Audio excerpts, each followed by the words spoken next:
अस्सलाम वालेकुम, मैं हूँ आपकी मेज़बान उज़्मा अली खान और आप देख रहे हैं मेरा यूट्यूब चैनल जिसमें हम बातें करते हैं सोशल साइकोलॉजिकल इश्यूज के हवाले से, करंट अफेयर के हवाले से, यानी समाजी नफ्सियाती मसाइल और हालात हाज़िरा पर। कल की और मेरी परसों की वीडियो आप ज़रूर देखिएगा जिसमें मैं एक बहुत बड़ा सोशल इशू है उस पर बात करूंगी, जो कि हमारा नफ्सियाती इशू भी है, हमारा साइकोलॉजिकल इशू है। उसमें किस तरह से हम अपने गुस्से में आकर और किस तरह से हम वो काम कर जाते हैं कि जैसे सदका जारिया होता है ना, तो हम कुछ ऐसा काम कर जाते हैं जो गुनाह मुसलसल हो जाता है। तो मेरी वीडियो जरूर देखिएगा। मुझे उम्मीद है कि वो मेरी वीडियोस देखने के बाद बहुत सारे बच्चे अपने वालिदैन को उस गुनाह मुसलसल से बाज रखने की कोशिश करेंगे। बहुत सारे माँ बाप अपने बच्चों को उस गुनाह मुसलसल से बाज रखने की कोशिश करेंगे, बल्कि बहुत सारे लोग तो खुद भी बाज हो जाएंगे, बाज रहेंगे। और वो कैसे रहेंगे, मेरी वीडियो देखेंगे तो ही उनके लिए बहुत मुफीद होगी, वो जरूर देखिएगा। आज की हाइलाइट्स ये हैं कि आवाज मेरी काफी बेहतर हो गई है, तो मैंने क्या टोटका आजमाया है वो आपको बताऊंगी। और उसके अलावा मेरे हस्बैंड के बारे में बहुत सारे लोग जानना चाहते हैं। अल्लाह ताला के फजलो करम से उनकी जान सलामत है। देखिए, अल्लाह का शुक्र अदा करना चाहिए हर हालत में।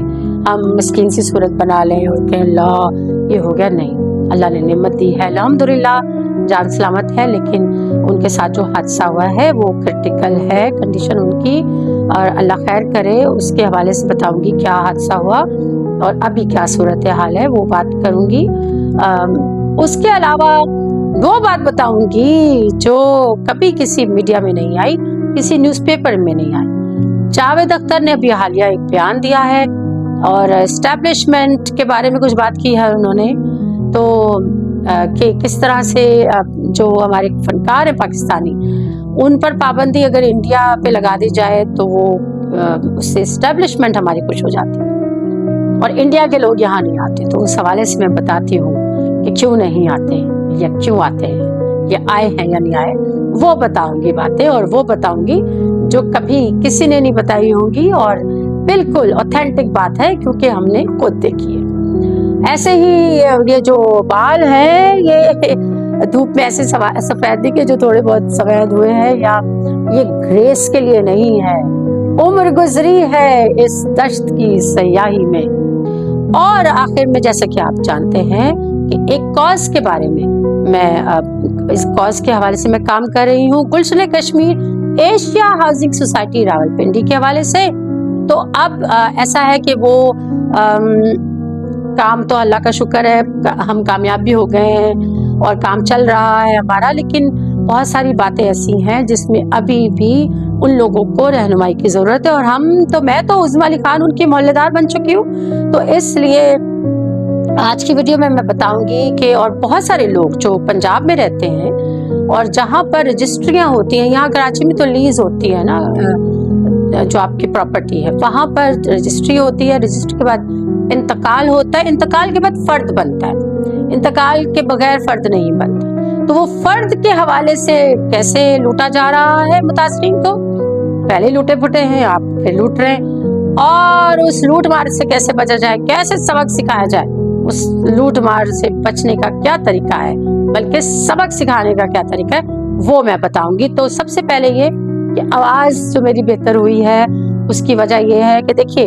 आवाज खराब हो गई थी, इतने वो जो 2.5 साल की मुसलसल स्ट्रगल थी, लेकिन खास तौर पर जो पिछले 1 साल से मैं मुसलसल बातचीत हो रही थी, गुस्सा, जोश, तकरीरें, लोगों की रहनुमाई के लिए बहुत बात करनी पड़ती थी, तो आवाज़ तो ख़राब हो गई थी मेरी। और डॉक्टर ने मुझे कहा था कि मैं ज़्यादा बातचीत ना किया करूं, लेकिन मेरा काम ही ऐसा था, मुझे लोगों से बात करनी पड़ती थी। आधा घंटा बात की, 20 मिनट बात की, 28 मिनट बात की, तो आवाज़ तो मेरी बैठ ही गई, ख़राब से ख़राब तर होती चली गई। मेरे पास कोई चॉइस नहीं थी, लेकिन बस अल्लाह ताला की तरफ से ऐसा हो गया, मेरा फ़ोन ख़राब हो गया। फ़ोन कब से ख़राब है, और रोज़ ये होता है कि फ़ोन आज बन जाएगा, आज बन जाएगा, वो रोज़ वो एक नई कोई چیز لے آتا کہ نہیں یہ فون میں یہ خرابی نہیں، یہ خرابی ہے، یہ فلانی جگہ سے بنے گا، پھر وہ خرابی کے لیے پھر دوبارہ دیا جاتا ہے۔ تو وہ فون کیونکہ آنا ہے، اس میں ڈیٹا ہے، میں اگر کوئی صرف سیل استعمال کروں تو اس میں کیونکہ گوگل کانٹیکٹ ہے میرے، تو مجھے پتہ نہیں چلے گا مجھ سے کون بات کر رہا ہے، اس لیے میں صرف سیل پہ بات نہیں کر پا رہی ہوں، میں بات ہی نہیں کر پا رہی ہوں لوگوں سے۔ تو چونکہ میں بات اب نہیں کر پا رہی ہوں اتنے دنوں سے، تو میری آواز الحمدللہ ٹھیک ہو گئی ہے، تو اس کا مطلب ہے کہ ہوپ ہے۔ دیکھیے نا، ایک وائس ڈبنگ آرٹسٹ جس نے میرا سلطان جیسے ڈرامے میں بہت اہم وائس ڈبنگ کی ہو، جو سب سے پہلے ماہ دیورا کی آواز تھی وہ میری تھی، سوچیں کہ اس کی آواز اگر خراب ہو جائے تو اس کے دل پر کیا گزری ہوگی، لیکن میرا کیونکہ کاز بڑا ہے اس کے لیے میں اپنی جان کی بازی میں نے لگائی، تو میری آواز بھی کیا چیز ہے پھر۔ تو خیر ابھی بہتری آ گئی ہے کافی الحمدللہ، اور اب کام بھی کیونکہ بہتر ہوتے جا رہے ہیں، تو پھر انشاءاللہ آگے جا کر مزید بہتری آئے گی۔ میرے ہسبینڈ کا جس دن میرا فون خراب ہوا اسی دن میرے ہسبینڈ کا ایکسیڈنٹ ہو گیا۔ ہوا یہ کہ وہ ایک ہاسپٹل میں اپائنٹمنٹ تھا ان کا ڈاکٹر کے ساتھ، تو وہ اتنا ٹریفک وہاں پر تھا کہ انہوں نے سوچا کہ میں گھوم کر جو اتنا آؤں گا لمبا، اور اتنا ٹریفک اتنا ٹائم لگ جائے گا، تو ایسا کرتا ہوں میں گاڑی یہاں روکتا ہوں اور میں کراس کر کے ہاسپٹل چلا جاتا ہوں۔ انہوں نے گاڑی پارک کی اور وہ کراس کر رہے تھے روڈ، تو وہاں کوئی گاڑی والا، اس کو شاید یہ لگا ہو آگے سگنل آ جائے گا، میں تیزی سے نکل جاؤں، فل اسپیڈ اس نے، وہ اتنی تیزی سے آیا، پتہ نہیں کہاں سے آیا، انہوں نے ہسبینڈ کو ایسا ہٹ کیا، اس کے بعد وہ خود تو 9-11 ہو گیا، اس کا کوئی پتہ نہیں چلا، میرے ہسبینڈ انکانشیس ہو گئے، ایمبولینس بلائی گئی، ان کو ہاسپٹلائز وہ ہو گئے، پورے جسم میں ان کے اسکریچز ہیں، سر پہ ان کے 14 ٹانکے آئے، ان کے کالر بون جو ہے وہ بروکن ہے، ہڈی ان کی ٹوٹ گئی ہے، اللہ تعالیٰ نے جان کی سلامتی کی۔ ایک چیز اچھی یہ ہو گئی کہ ان کا فون کسی نے چوری نہیں کیا، ایسے حالات میں لوگ فون چوری کر لیتے، لیکن کسی اچھے بھلے مانس نے ان کے فون سے جو پہلا نمبر تھا وہ پہلے وہ ملایا، پھر اور مزید سے مزید فون ملا کر بہرحال جو میری ساس کا گھر ہے وہاں جو نیبر ہے وہاں تک وہ پہنچ گئے، اور وہ لوگ پہنچے اور معاملات جو ہے وہ کافی بہتر ہوئے، اور اللہ کا شکر ہے وہ گھر تو آ گئے ہیں، لیکن یہ ہے کہ وہ بستر سے نہیں اٹھ سکتے، ان کے ساتھ اٹینڈنٹ بھی ہے۔ ان کی سب سے تشویش کی بات یہ ہے کہ وہ ڈائبیٹک ہیں، جس کو آسان الفاظ میں کہیں تو شوگر ہے انہیں، تو ان کی ہائی شوگر ہے۔ اب ایسے معاملات میں جو زخم ہے وہ دیر سے بھرتے ہیں، اب ہم نے ان کو کہہ دیا ہے کہ پلیز خدا کے لیے یہ بریانی شریانی جو ہے نا وہ چھوڑ دیں۔ آج وہ فرینچ فرائز چکھنے لگ گئے، تو میں نے کہا پلیز آپ کوئی اللہ کا خوف کریں، آپ کی چھوٹی بیٹی ہے، اس کا آپ سہارا ہیں، آپ پلیز اس طرح کی حرکت نہ کریں، تو انہوں نے شکر ہے فوراً چھوڑ دیا۔ میں نے کہا یہ زبان کے جو چسکورے یا چٹکارے پلیز اس کو چھوڑ دیں، جب تک آپ مکمل ہیں، آپ ریکورڈ نہیں ہو جاتے، یہ کام نہ کریں۔ تو آپ لوگوں سے دعا ہے ان کے لیے، آپ لوگوں سے گزارش ہے کہ ان کے لیے دعا کریں، اللہ تعالیٰ بہتر کرے گا۔ اور تو لوگ کہتے ہیں کہ میں اکثر اپنی ویڈیوز میں گانے گاتی ہوں، تو 2 مصرے گانے کے ہی اپنے ہسبینڈ کی نظر کروں گی۔ میں تو دور نہ جاتو باواچ لکا لے، کل مر جاوانگی مینو قسم چکا لے۔ اللہ تعالیٰ ہمارا ساتھ ہمیشہ ہمیشہ کے لیے قائم رکھے۔ پچھلی ویڈیو میں نے کہا تھا کہ مودی نے جو ٹی مین ہے اس نے سندور کا بہت مذاق اڑایا ہے پوری دنیا میں، اور سندور کی بےعزتی کی ہے۔ تو کوئی بھی سہاگن ہو، سندور ایک کلچر ہے، تو اس لیے وہ ہر سہاگن کی ایک ہندو کلچر میں سہاگن کی نشانی ہے، تو سہاگن ہمارے اس خطے میں چاہتی ہے کہ وہ اس دنیا سے سہاگن ہی رخصت ہو، تو میں بھی انہی خواتین میں شامل ہوں۔ اللہ تعالیٰ میرا سہاگ سلامت رکھے، آمین۔ اب جناب جاوید اختر کی بات کرتے ہیں۔ जावेद अख्तर साहब ने अभी एक तो बयान, उस पे तो आपने काफ़ी कमेंट सुन लिए होंगे। उन्होंने कहा कि पाकिस्तान और जहन्नुम में अगर मुझे चॉइस होती, तो कोई ऑप्शन होती, तो मैं जहन्नुम को चूज करता। उस पे ना सिर्फ पाकिस्तान वाले तो बहुत खुश हैं, बहुत ही खुश हैं, लेकिन इंडिया में भी बहुत लानतान हो रही है। खुद वो अपने स्टेटमेंट्स में कहते हैं, अपने बयान में कहते हैं कि दोनों तरफ से लानतान होती है। वो कहते हैं वो ठीक है, यानी कि इसका मतलब है कि वो किसी जगह भी नहीं है। भाई किसी जगह तो होना चाहिए ना। लेकिन वो खुद कहते हैं कि वो लादीन है, एथियस्ट है, यानी जिसका कोई मजहब नहीं है, किसी खुदा को वो मानते नहीं है। हर मजहब में एक खुदा को माना जाता है, हिंदू भी ईश्वर को मानते हैं। ये अपने आप को बिल्कुल जब लादेन कह देते हैं, तो कोई मजहब वाला भी उनके साथ नहीं खड़ा हुआ। दूसरी तरफ वो कहते हैं कि एक उनसे सवाल किया गया कि पाकिस्तानी फनकारों पर जो इंडिया पे पाबंदी लगी, क्या वो दुरुस्त है? उन्होंने कहा कि अगर हम पाकिस्तानी फनकारों पे पाबंदी लगाते हैं तो उससे हम स्टैब्लिशमेंट को, पाकिस्तानी स्टैब्लिशमेंट को खुश करते हैं। फिर उन्होंने मिसालें दी कि देखिए रेसिप्रोकल होता है, यानी कि दो तरफा होता है, एक तरफा नहीं होता। वहाँ के फनकार उन्होंने कहा कि इंडिया आते रहे हैं, जैसे नुसरत फतेह अली खान, जैसा कि और मुख्तलिफ मोहम्मद अली साहब, नदीम साहब, जबकि वो उन्होंने एक दो फिल्में ही की हैं बस। और उन्होंने कहा कि नूरजहां की मिसाल दी कि वो भी एक दफ़ा परफॉर्म किया, एक दफ़ा ही परफॉर्म किया, इतना ही था तो बहुत दफ़ा परफॉर्म करवाते अगर आपने थी। और फिर उन्होंने कहा कि लता मंगेशकर के तो एक भी परफॉर्मेंस नहीं हुई। मेहदी अली खान साहब जो है उनके बारे में कहा कि वो गए, गुलाम अली साहब गए, तो आपको याद होगा कि गुलाम अली साहब के साथ आखिर में क्या सलूक किया गया वहाँ पर, तो वो भी देख लीजिए। लेकिन मैं इतना बता दूं कि वहाँ से भी आर्टिस्ट आए। सबसे बड़ी आपकी आर्टिस्ट आइकन रेखा जी, वो आई हैं यहाँ पर, परफॉर्म करके गई हैं। विनोद खन्ना साहब, कबीर बेदी साहब यहाँ आए हैं, परफॉर्म करके गए हैं जनाब। और किन के गानों पे परफॉर्म किया उन्होंने? नूरजहां साहिबा, हमारी मैडम नूरजहां, वो गा रही थी और वो परफॉर्म कर रहे थे। तो ऐसी बात नहीं है, बहुत सारे आपके आर्टिस्ट वहां से आते रहे हैं। आपके सी क्लास आर्टिस्ट भी आते रहे तो हम उनको भी इज्जत देते रहे। आपके आर्टिस्ट ये रेखा, विनोद खन्ना, कबीर बेदी, ये मुसलमान आर्टिस्ट तो नहीं है। आपके एक आर्टिस्ट हैं, शायद दिलजीत है, कुछ ऐसे नाम है उनका, दिलजीत सिंह, वो आए हैं, वो मुसलमान तो नहीं है। हमने तो कोई नाम मजहब के उस पे तो नहीं किसी को इज्जत दी, ऐसा तो नहीं हुआ। जो आया उसकी इज्जत की है।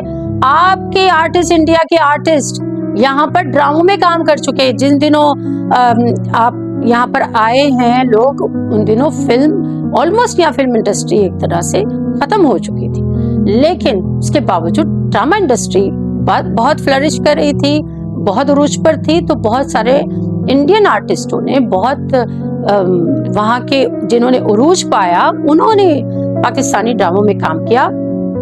और आपकी एक फिल्म आर्टिस्ट बड़ी खूबसूरत और बड़ी पॉपुलर, पूनम साहिबा, पूनम ढिलोन जो है, उन्होंने भी पाकिस्तानी ड्रामे में काम किया। 2008 में उनका ड्रामा ऑन एयर हुआ, जियो चैनल से ऑन एयर हुआ। और पूनम ढिलोन वो वाहिद एक्ट्रेस है, और देखिए वो भी मुसलमान नहीं है। तो हम यहाँ मजहब की बात नहीं कर रहे, आर्टिस्ट की बात कर रहे हैं। वो वाहिद आर्टिस्ट है जिन्होंने एनओसी लेकर जो आई थी। वो उनकी शर्त थी, एनओसी मिलेगा तो मैं पाकिस्तान आऊंगी, मैं काम करूंगी, इसके बगैर मैं काम नहीं करूंगी। तो उनके लिए एनओसी लिया गया। वो 4 मरतबा पाकिस्तान आई हैं ड्रामे की शूट के लिए। उनके ड्रामे पहले उन्होंने जो टाइम दिया उसमें कंप्लीट नहीं हो सका, मज़ीद टाइम दिया तो फिर नहीं कंप्लीट हो सका। 4 मरतबा उन्होंने कोऑपरेट भी किया, और उन्होंने अपना जो भी काम किया उसमें जो ओवर टाइम था उसकी भी पेमेंट ली, और अच्छी पेमेंट ली है। ऐसी बातें ना करें। जावेद अख्तर साहब इतना बड़ा झूठ बोलते हैं। आप कहते हैं कि पाकिस्तानी फनकारों को वहां पर बैन लगाकर हम एस्टेब्लिशमेंट को, यहाँ की एस्टेब्लिशमेंट खुश हो जाएगी। आप एस्टेब्लिशमेंट को इसमें घसीट रहे हैं, बॉलीवुड लॉलीवुड में घसीट रहे हैं। क्या हो गया आपको? اب میں آپ کو ایک اور بات بتاتی ہوں جو کسی نے نہیں بتائی. 2007 کی بات ہے, وہی ڈرامہ جس میں پونم ڈھلون جو ہے وہ شوٹ کر رہی تھی. تو جو میک اپ آرٹسٹ ہے کیونکہ اچھے سیلون جو ہے اس سے کانٹیکٹ کیا گیا. اچھا مجھے ایک اور بات یاد آ گئی, جس ڈرامے میں پونم ڈھلون نے ایکٹ کیا اس ڈرامے کا جو ٹائٹل سانگ ہے وہ آپ کی بہت پاپولر سنگر سادھنا نے گایا. تو یہ باتیں نہ کریں کہ ہم آرٹسٹوں کی عزت نہیں کرتے, کمال کرتے ہیں آپ بھی. خیر ان دنوں کیا ہوا, سادھنا صاحبہ بھی آ جاتی, لیکن کیا ہوا کہ اب 2007 میں جو میک اپ آرٹسٹ تھے, جو ڈیٹس ان سے لی جا رہی تھی, ان ڈیٹس میں میک اپ آرٹسٹ اویلیبل نہیں تھے کراچی میں. پتہ یہ چلا کہ انڈیا سے ایک ٹور آ رہا ہے, آرٹسٹ آ رہے ہیں. مجھے دیکھیں یہ بات تو کنفرم نہیں کہ کون سے آرٹسٹ تھے, مجھے ایسا یاد پڑا شاید سشمتا سین بھی تھی اور شاید میناکشی شیشادری بھی تھی, شاید, یہ کنفرمیشن نہیں ہے. لیکن بہت بڑے بڑے آرٹسٹ آ رہے تھے. they were very happy. وہ اپنا انہوں نے ٹیزر وغیرہ بھی بنایا کہ وہ پاکستان آ رہے ہیں, اور میک اپ آرٹسٹ اویلیبل نہیں تھے. وہ ظاہر ہے سب وہاں پر بزی ہو جائیں گے. اچانک سے آرٹسٹ انہوں نے منع کر دیا, کوئی نہیں آیا. کیوں منع کر دیا؟ کیونکہ جاوید اختر کو پاکستانی ویزا نہیں ملا. جب جاوید اختر کو پاکستانی ویزا نہیں دیا گیا, وہی ان کے پاکستان کے خلاف ان کی جو بھی بیانیے ہوتے تھے, اس کی وجہ سے جو بھی ریزن ہوا ہوگا, بہرحال ویزے کینسل بھی ہوتے, نہیں بھی ملتے. لیکن جاوید اختر کو ویزا نہیں ملا تو ہمیں پھر وہاں کے جو انڈین جتنے جرنلسٹ تھے انہوں نے یہ بات بتائی, یہ مصدقہ بات ہے. انہوں نے کہا کیونکہ جاوید اختر نہیں جا پا رہے تو تمام آرٹسٹ مجبور ہیں, وہ نہیں جا پا رہے. جاوید اختر کی بڑی چلتی ہے انڈسٹری میں, تو اس لیے ان کی وجہ سے کوئی بھی ان کی مخالفت مول نہیں لینا چاہتا. وہ بہت غصے میں ہیں اور وہ نہیں چاہتے کہ انڈین آرٹسٹ پاکستان جائیں. جناب آپ کہتے ہیں کہ کسی کو بھی پاکستانی آرٹسٹ وہاں کام نہ کرے تو اسٹیبلشمنٹ خوش ہوتی ہے, وہاں کے آرٹسٹ یہاں نہیں آتے. جناب آپ بھیجتے نہیں ہیں, کیوں جھوٹ بولتے ہیں اتنا؟ نہ بولیں اتنا جھوٹ. آپ کو ہر جگہ سے آپ کو گالیاں پڑ رہی ہیں, کیا کہیے, میں اب کیا گالی دوں آپ کو؟ میں تو نہیں دینا چاہتی ہوں. پڑھ رہی ہیں تو پڑھ رہی ہیں, آپ کو لیے کافی ہے, اتنی ڈوز کافی ہے, اوور ڈوز ہی نہ ہو جائے آپ کو. اور آپ نے کہا کہ جہنم چوز کریں گے, تو اسی بات پہ گالیاں پڑ رہی ہیں کیونکہ انڈین بہت آپ سے خفا ہے. وہ کہہ رہے ہیں کہ کیا انڈیا جہنم ہے, کہ آپ نے پاکستان چوز نہیں کیا, انڈیا چوز کیا, تو آپ جہنم کہہ رہے ہیں اسے. اسی طرح پاکستانی خوش ہے, وہ کہہ رہے ہیں کہ اچھا تو آپ جہنم دیکھیے, یہ جنت اور جہنم, سورگ نرک ہر اس میں مذہب میں ہے, لیکن کیونکہ آپ مذہب کو مانتے ہی نہیں تو آپ کو پتہ ہی نہیں ہے. جیسے مسٹر ٹی مین نے سندور کی بے عزتی کی, آپ نے جنت اور جہنم کے کانسیپٹ ہی کو وہ کر دیا, تو اس لیے آپ کو وہاں سے گالیاں ہی پڑ رہی ہیں. اور یہاں پاکستانی تو بہت خوش ہے کہ آپ نے چوز کر لیا جہنم. جی تھینک یو ویری مچ. آپ نے یہ ہم پر بڑی بلیسنگ ہو گئی. آپ جیسا شخص یہاں آ جاتا جو اتنے سالوں اس جھوٹ میں رہے لوگ کہ جی آپ تو کوئی مسلمان ہے. اور ایک اور بات, آپ نے یہ جو ڈائلاگ مارا ہے نا, پاکستان اور جہنم میں اگر کسی کو چوز کرنے کی آپ کو پاس آپشن ہوتی تو آپ جہنم چوز کرتے. آپ نے سوچا کہ آپ کے جو اتنے ڈائلاگز آپ کے ہٹ رہے تو یہ بھی کوئی ہٹ ہو جائے گا. جناب اس وقت سلیم خان تھے آپ کے ساتھ جب فلم شعلے بنی تھی, جب فلم دیوار بنی تھی, جس میں وہ ڈائلاگ تھا میرے پاس گھر ہے, بنگلہ ہے, بینک بیلنس ہے, تمہارے پاس کیا ہے؟ تو کہتا میرے پاس ماں ہے. تو جناب ہمارے پاس پاکستان ہے الحمدللہ. آپ رہیے جہنم میں, آپ کو مبارک. اچھا اب ہم آتے ہیں گلشن کشمیر ایشیا ہاؤسنگ سوسائٹی کے حوالے سے. تو اس حوالے سے کافی کچھ کام ہو رہا ہے. سب سے پہلے تو میں آپ سے گزارش کروں گی گلشن کشمیر کے لوگوں سے, برائے مہربانی آپ لوگ, وہ لوگ جنہوں نے جنوری 2025 کے بعد جنہوں نے بھی درخواستیں دی ہیں, برائے مہربانی وہ نیب کو کال نہ کریں. نیب کا نمبر گروپس میں, واٹس ایپ گروپس میں دیا گیا ہے. برائے مہربانی وہ نیب کو کال نہ کریں. نیب والے چڑھ جائیں گے آپ لوگوں سے کہ آپ کیا کر رہے ہیں. और खामखा में आपका फिर नाम ले लेंगे ये बंदा कॉल ही करता है, तो आप ऐसा ना करें, अपने लिए शामत ना लाएं, सब्र करें। जो 2 साल 2.5 साल पहले जिन्होंने दरखास्तें दी थी वो बेचारे सब्र से बैठे हुए, उनसे कहा मैंने कि आप लोग नैब में कॉल कर ले। उन्होंने कॉल की, उनकी वहां पर लिस्ट में नाम था, वो वेरीफाई हो गया कि हाँ नाम है, उन्होंने उनको बता दिया कि हाँ जाएं आप निशानदेही करें, इतनी सी बात थी, इसलिए उनको नैब का नंबर दिया गया। आप भी कॉलें करेंगे तो, और आपकी तो अभी दरखास्त ऊपर आएगी, उस पर काम होगा, लिस्ट बन जाएगी, तो फिर ही आप कीजिएगा, हम खुद आपको बता देंगे कि आप कॉल कर ले, या नैब आपको खुद ही कॉल कर लेगा। तो प्लीज ये काम ना करें, इतनी वो तंग आ जाएंगे, दूसरों के काम भी खराब करेंगे आप, प्लीज ये मत करें, बार बार आपसे हम रिक्वेस्ट करें। अच्छा जी, अब ये बात है कि रजिस्ट्रियां जिनकी हो चुकी हैं और इंतकाल नहीं हुआ, तो उनको भी फर्द बनाने के लिए नैब कहता है, लेकिन वो वहां पर जो पटवारी हैं वो कहते हैं नहीं, जब तक इंतकाल नहीं होगा और नैब वाले हमें बता दें कोई लेटर ऐसा जिसमें वो जो बैन है वो हट गया है, तो हम इंतकाल कर देंगे। तो ठीक है, आप नैब को बता देंगे भाई ये बातें कर रहे हैं, बस खत्म, सिंपल। और जिनका इंतकाल हो गया, जिनके रजिस्ट्री जिनके पास है, उनका इंतकाल भी हो गया, वो फर्द बनाने के लिए जब नैब के पटवारी के पास जाते हैं, ऐसा सुनने में आ रहा है। देखिए, एक बंदा बोल रहा हो, 2 बंदे बोल रहे हो, तो लेकिन बहुत सारे बोल रहे हो, तो बात हम तो यही कहेंगे ना कि सुनने में अगर आ रहा है तो बच्चे कैसे, ठीक है, जो सुनने में आ रहा है वो ठीक नहीं है, यही बता सकते हैं।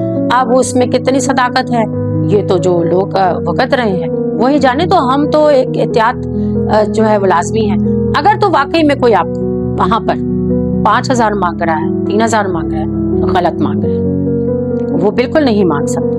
अव्वल तो नैब ने उनको कह रखा है कि वो बहुत सारे लोग हैं जिनका फ्री ऑफ कॉस्ट फंड बना है। मुझे समझ में नहीं आ रहा अचानक से ये क्या मामलात हुए हैं। ऐसा सुनने में आया है कि एक कोई बहुत ही घटिया किस्म का वकील है, जो कोई प्रैक्टिस वकील भी नहीं है, कोई है वो। हमारे तो देखिए मुतासिरीन के 2 वकील हैं, आप उनके नाम जानते हैं, मोहम्मद यूनुस एडवोकेट साहब हैं, मोहम्मद सलीम खान तनोली एडवोकेट साहब हैं। ये 2 ही हैं जिन पर हम भरोसा करते हैं, मशावरत करते हैं, हमारे रहनुमा टीम का वो हिस्सा है। उसके अलावा अगर कोई भी आकर कहता है मैं वकील हूँ, अपनी दुकान चमका रहा है, जनाब आप होशियार हैं। अगर आपने ठगों का, वे कहते हैं ना, कारोबार बेवकूफ ना हो तो कैसे चमकेगा। अब आपने बेवकूफी करनी, आपकी मर्जी है, हम आपको बता रहे हैं। उन्होंने जाकर कहा कि जी मैं वो शख्स हूँ जिसने केस जीता है नैब का। ओ भाई, नैब पे तो हमने केस ही नहीं किया था मुतासरीन ने, हमने तो दरखास्तें दी थी, शिकायत की थी, फिर नैब ने तफ्तीश की और केस किया शिकों पर। वो नैब के वकीलों ने केस लड़ा है, इसलिए हमारा कोई केस उनकी तरफ नहीं होता। हमारे वकीलों ने अलबत्ता नजर रखी, हमारे वकीलों ने मोहम्मद यूनुस एडवोकेट साहब, मोहम्मद सलीम खान तनोली साहब ने एक ऐसी दरखास्त दी जिसकी वजह से हमें बोलने का मौका मिला। हमें बोलने का भी मौका नहीं मिल रहा था क्योंकि हम फरीक नहीं थे, क्योंकि नैब ने रेफरेंस नहीं दिया था, हम फरीक नहीं थे, हमें बोलने का मौका नहीं मिल रहा था। लिहाजा उन्होंने एक ऐसी दरखास्त दी जिससे उनको बोलने का मौका मिला, और वो बोले और बताया कि अगले लोग जो है वो झूठ बोल रहे हैं, हमें कोई पोजेशन नहीं मिला, कोई कब्जा नहीं मिला, ये बातें हमने की। उसकी वजह से मजीद लोगों को भी बातचीत करने का मौका मिला। तो वो अगर किसी घटिया शख्स को भी मिल गया हो मौका, जो लोगों को लूट मार कर रहा हो, तो फिर शायद सभी को, यहाँ तो फिर हर जगह, यहाँ तो सैलाब में लोगों का जो माल गया, जो इमदाद गई, उसको लोगों ने लूट लिया, तो क्या कह सकते हैं। ऐसे लोग हैं, ऐसे घटिया लोग हैं जो जहाँ पर बहुत बड़ी जानी नुकसान हुआ तो वहाँ कफन महंगे कर दिए गए, ये भी अल्लाह माफ करे, ऐसा भी हुआ है। तो क्या कह सकते हैं ऐसे लोगों का, वो जाने उनके अमाल जाने। हमने ये सुना कि वो वकील जो है उन्होंने इस तरह की बातें की पटवारियों को, और उसके बाद उन्होंने उनको ये मशवरा दिया कि जी फर्द नहीं बनाए, बयान हल्फी बनाए। देखिए, बयान हल्फी झूठे भी हो सकते हैं, फर्द आपका पक्का कागज होता है कि ये आप ही की जायदाद है और आप ही इसके मालिक, आपने ये बेची नहीं, वो पक्का होता है। बयान हल्फी तो कोई झूठा आदमी भी कहेगा जी मैं बयान देता हूँ कि ये मैंने बेचा नहीं है, ये नहीं बेचा हो तो भी कह देगा मैंने नहीं बेचा, ये मेरी जमीन है, तो क्या कह सकते हैं। इसलिए बयान हल्फी पे मत जाएं। वो 1500 रुपए ले रहा है बयान हल्फी के, हमें अव्वल तो ये 100-150 का काम है, बयान हल्फी चाहिए ही नहीं है, फर्द ही चाहिए। अगर फर्द पे वो पैसे मांग रहे हैं, अगर मांग रहे हैं तो आप नैब को शिकायत कर दें, सिंपल इज दैट। नैब वालों को बताएं कि इतने पैसे मांग रहे हैं आप, फिर वो नैब उनको बता देगा।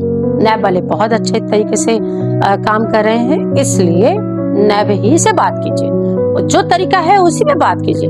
जाकर आप कहेंगे सुबह से शाम मैं ख्वारी और आप पैसे उनको खुद आप दे देंगे, उनकी मुट्ठी गर्म कर देंगे, तो देखिए अल्लाह ताला को भी बात पसंद नहीं है। बिला वजह अगर यहाँ पर रिश्वतें चलती हैं, बगैर रिश्वत के काम नहीं होता, ये जान नहीं चलनी है कि बस ऑप्शन है, चॉइस है, क्यों गुनाह कमा रहे हैं? फिर तो गुनाह से बचिए। और कल और परसों की वीडियो में दोबारा से आपको याद दिला रही हूँ कि आप जरूर देखिएगा, जिसमें मैंने फिर कहा कि गुनाह मुसलसल से आपको बचाने के लिए वो वीडियो होगी। आप लोग अपना बहुत बहुत ख्याल रखिएगा, मुझे अपनी दुआओं में याद रखिएगा, मेरे खानदान को, मेरे सुहाग को अपनी दुआओं में याद रखिएगा। अल्लाह हम सबका हामी और नासिर हो। अल्लाह हाफिज। Thanks for watching. Make sure to like and subscribe.